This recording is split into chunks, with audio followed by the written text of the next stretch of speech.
होगा। तो ये पॉइंट जो है, ये पॉइंट, ये कुछ बच्चे जब एग्जाम में मैंने देखा कि ये कुछ बच्चे ये लिखते नहीं है, तो उसमें इनके मार्क्स कटते हैं। ये लिखना जरूरी है। अगर ये 3 नंबर का क्वेश्चन है और ये पॉइंट तुमने नहीं लिखे तो केवल 2 नंबर मिलेंगे, चाहे क्वेश्चन पूरा कर रखा हो। ओके, तो ये हेलो बच्चों, कैसे हो आप? आज हम करने जा रहे हैं 10th क्लास का फर्स्ट चैप्टर का टॉपिक, मेन टॉपिक √3, √5, √7 को इरेशनल नंबर प्रूफ करना है। तो यहां हम √3 को इरेशनल प्रूफ करने जा रहे हैं। अब √3 को इरेशनल प्रूफ करने से पहले हमें यह पता होना चाहिए कि रैशनल नंबर्स क्या होते हैं और इरेशनल नंबर्स क्या होते हैं। तो रैशनल नंबर्स के लिए आप लिंक देख सकते हैं।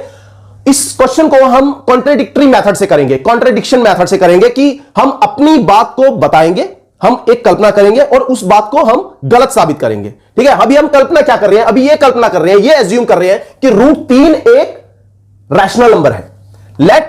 हम एज्यूम कर रहे हैं let √3 is a rational number. अगर ये रैशनल नंबर है तो रैशनल नंबर को हम p/q की फॉर्म में रख सकते हैं, अंश बटे हर, न्यूमरेटर अपॉन डिनोमिनेटर। तो √3 को हम क्या बताएं? √3 is equal to p/q, where q is not equal to 0। q कभी भी 0 नहीं होना चाहिए। एंड दूसरी बात, p and q are integers. ये क्या है? इंटीजर्स हैं। ओके, तो अब इंटीजर्स के साथ साथ एक और बात भी बतानी है कि ये दोनों कोप्राइम नंबर्स हैं। Also p and q are coprime numbers. अब ये कोप्राइम नंबर्स क्या होते हैं? अधिकतर बच्चों को पता होगा। कोप्राइम नंबर्स के बारे में बताएं तो अगर हमारे पास 15/20 है, ये कोप्राइम नहीं है। क्यों नहीं है? देखो, 15 के मैं फैक्टर करूं तो ये आएंगे 5 तिया 15, और अगर 20 के फैक्टर करूं तो ये आएंगे 2 दूनी 4 पंजे 20। इन दोनों में 15 और 20 में कॉमन फैक्टर क्या है? कॉमन फैक्टर है 5। मैं इसको 5 से डिवाइड कर दूं, 5 एकम 5, 5 एकम 5, तो ये कितना आया? ये आया 3/4। अब ये 3 और 5 ये दोनों नंबर किसी और पहाड़े में आते हैं, किसी के पहाड़े में आते हैं, केवल और केवल ये गिनती में आते हैं, एक के पहाड़े में आते हैं। इसका मतलब क्या है? इन दोनों नंबर्स का कॉमन फैक्टर क्या है? केवल और केवल 1 है। इन दोनों नंबर्स का कॉमन फैक्टर 1 है, और इसलिए 3 और 4 क्या होंगे? ये कोप्राइम नंबर्स होंगे। ओके, तो यहां हम p और q को कोप्राइम नंबर ले रहे हैं, और कोप्राइम नंबर लेने का मतलब क्या है कि does p and q does not have a common factor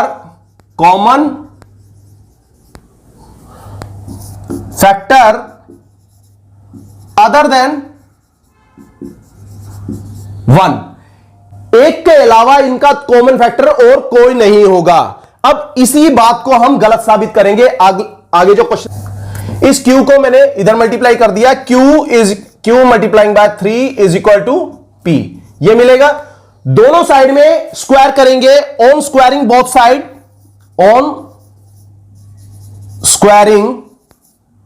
side, अगर दोनों साइड में हम स्क्वायर कर दें तो हमें क्या मिलेगा? q का स्क्वायर करेंगे, q स्क्वायर मिलेगा।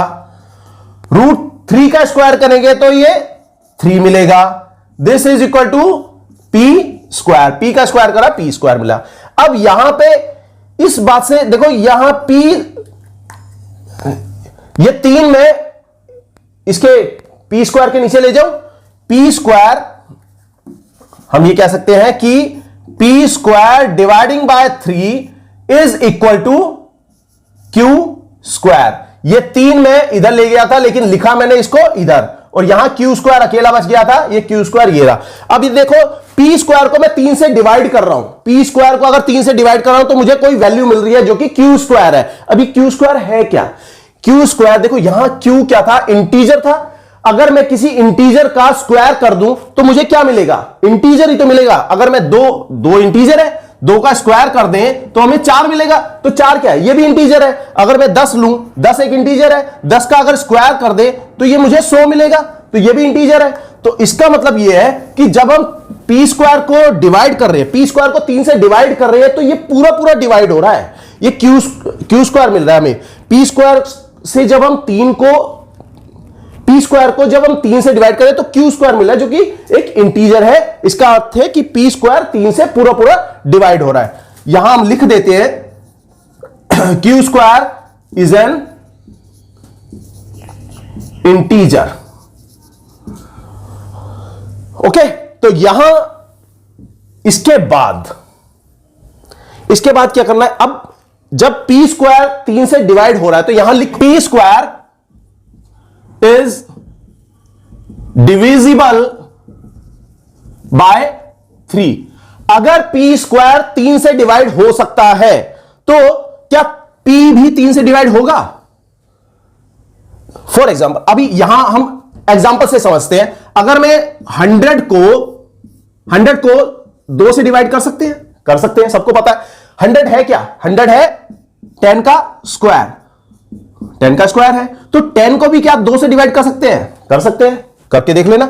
अब यहां ये तो वही 100 की बात। फॉर एग्जाम्पल हमारे पास है 625, 625, इसको मैं 5 से डिवाइड कर सकता हूं, कर सकते हैं। और 625 है क्या, यह है 25 का स्क्वायर, 25 का स्क्वायर 625 आता है, 625 आता है। तो यहां 5 से इसको डिवाइड कर सकते हैं, 5 से इसको डिवाइड कर सकते हैं, दोनों को डिवाइड कर सकते हैं हम। तो मतलब यह है कि अगर मैं किसी वैल्यू के स्क्वायर को 5 से डिवाइड कर रहा हूं, 5 कोई नंबर है, ऐसे जरूरी नहीं कि 5 से डिवाइड कर रहे हैं, यहां पे हम 3 से डिवाइड कर रहे हैं, तो 5 से डिवाइड कर सकते हैं। तो जो नंबर है जिसका हमने स्क्वायर करा था वो नंबर भी 5 से डिवाइड हो जाएगा। तो यही बात हम यहां पे बताना चाह रहे हैं कि अगर पी स्क्वायर को मैं 3 से डिवाइड कर सकता हूं तो P is also divisible by 3। अगर तो P को भी हम 3 से डिवाइड कर सकते हैं। अब यह बात आई, अब P को हम डिवाइड करते हैं 3 से, अब हम P को 3 से डिवाइड करते हैं। P को 3 से डिवाइड करो तो हमें क्या मिलना चाहिए, हमें कोई इंटीजर मिलना चाहिए, डेसिमल में वैल्यू नहीं चलेगी, इसमें हमें इंटीजर मिलेगा। तो ये C मिलेगा कोई हमें। तो C क्या है, C is an integer, C is an integer. तो ये C इंटीजर हो गया। अब यहां से एक इक्वेशन बनाओ, P is equal to 3C। ये वैल्यू हम पुट कर देते हैं, इसको क्या दो, सेकंड में पुट कर दो, put third in second, put third in second में पुट करोगे तो ये P की जगह हम 3C रख देते हैं, 3C इसको मिटा देते हैं, ठीक है, इसका काम हो गया। कॉमन यहां पे लिख देते हैं। अब यहां 3C का स्क्वायर, P का स्क्वायर करना था, P के स्क्वायर की जगह हमने 3C स्क्वायर लिख दिया, 3C स्क्वायर लिख दिया यहां पे, और 3 dividing is equal to Q square, ये मिला। अब यहां पे स्क्वायर कर दो, 3 3 9C square dividing by 3 is equal to Q square. 3 से 3 कैंसल और ये C square is equal to आ जाएगा Q स्क्वायर, और ये 3 को मैं नीचे ले गया, यहां 3 को Q स्क्वायर के नीचे ले गए।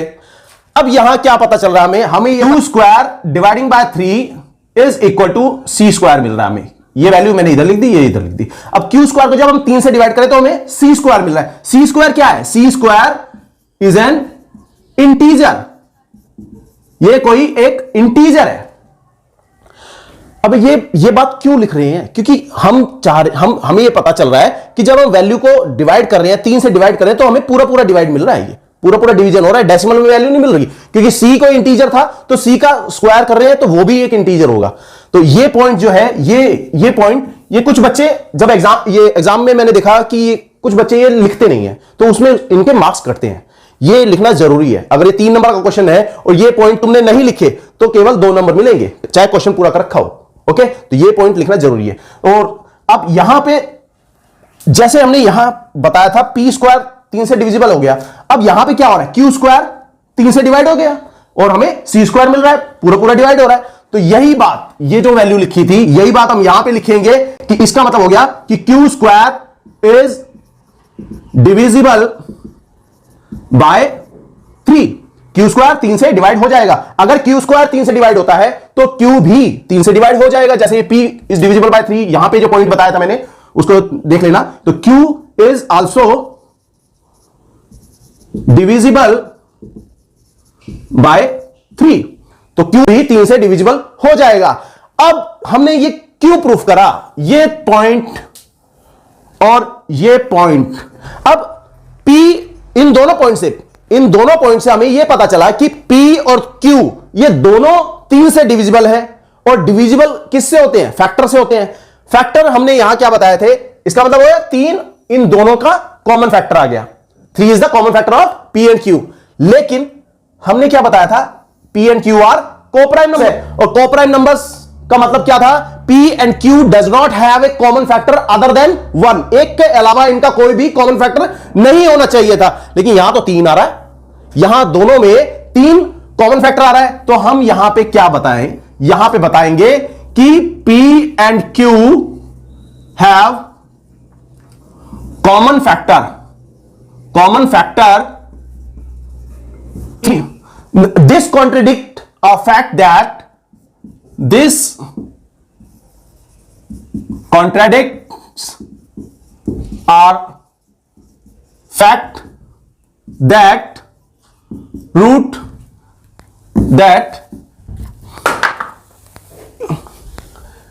p and q are co-prime। अगर ये p एंड q है कॉमन फैक्टर 3, अगर 3 कॉमन फैक्टर है तो ये हमारी इस बात का विरोधाभास है, इस बात का कॉन्ट्रडिक्ट कर रहा है कि p and q are coprime. अब अगर ये कोप्राइम है तो इसका मतलब है कि इनका कॉमन फैक्टर केवल और केवल 1 होना चाहिए, लेकिन यहां पे कॉमन फैक्टर क्या आ रहा है, कॉमन फैक्टर आ रहा है 3। तो दिस कॉन्ट्रडिक्शन अराइज, ये कॉन्ट्रडिक्शन क्यों हुआ, कॉन्ट्रडिक्शन क्यों आया, this contradiction arise due to our wrong assumption that, अब हमारी जो रॉन्ग एजम्पशन थी वो क्या थी कि √3 एक रैशनल नंबर है। ये this contradiction arise due to our wrong assumption कि √3 इज ए रैशनल नंबर। हमने इसको रैशनल नंबर बता दिया था कि ये रैशनल नंबर है। तो अगर ये रैशनल नंबर नहीं है, ये कॉन्ट्रडिक्शन आ रहा है, तो इसका मतलब क्या है कि अगर रैशनल नंबर नहीं है तो क्या होना चाहिए, जो नंबर रैशनल नहीं होते वो क्या होते हैं, इरैशनल होते हैं। सिंपल सी बात है। thus we concluded √3 is an irrational number. तो ये क्वेश्चन कंप्लीट, और जो इसका हिंदी वर्जन है वो मैंने लिंक डिस्क्रिप्शन में दे रखा है। अगर जो बच्चे हिंदी मीडियम के हैं वो हिंदी मीडियम में कर लेना, इंग्लिश मीडियम के हैं वो इंग्लिश मीडियम कर लेना। लेकिन ये क्वेश्चन कर जरूर लेना, क्योंकि ये क्वेश्चन आना है। √5 आएगा, √7 आएगा, √2 आएगा, कोई सा भी आएगा इन तीनों में से, लेकिन आएगा जरूर। ओके, ये question complete. Next question next video में। Thanks for watching.